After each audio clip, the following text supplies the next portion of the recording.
So ayun mga kamotorista, dahil dumaan tayo sa baha, so pinapacheck natin panggilid natin kasi nawala ng hatak. So kasalukuyan ng binabaklas yung panggilid natin. At nung nabaklas na mga kamotorista, ang may problema pala dito ay ang belt, so pudpud na. So buti na lang hindi siya naputol.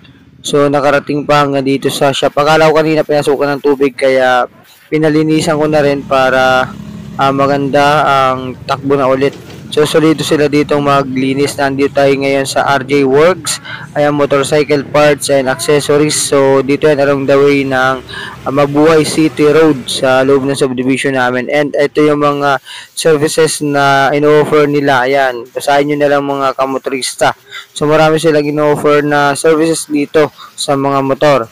At syempre, ito yung kanilang shop. Ayan, meron din ginagawang motor. And ito yung area na yan. Along the highway lang yan. So, ayan, solidong nilinis ang ating panggilid.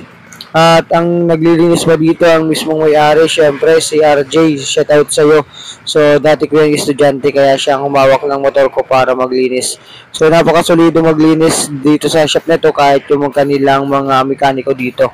So, mapapansin ninyo mga kamotorista, yan, kinalas talaga.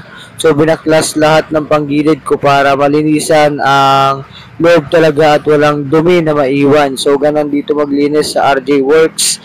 So, ayan, palinis na rin kayo dito mga kamotorista. And ayan, binabras na ni RJ yung bawat piyesang nakakabit sa panggilid natin para goods na ulit kapag sinalpak ang panggilid natin.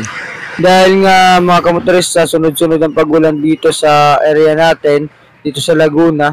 So, ayan, maraming motor talagang titirik dahil bumaba dito sa area natin. Kaya kailangan talaga check natin yung mga panggilid natin. And titingnan natin kung alin ba may sira na at kung napasok ba ng tubig kayo. So, kaya nandito tayo ngayon sa shop para papalitan yung mga pyesa na pwedeng palitan natin. So, ayan mga kamotorista, ride safe always at mahabang buhay.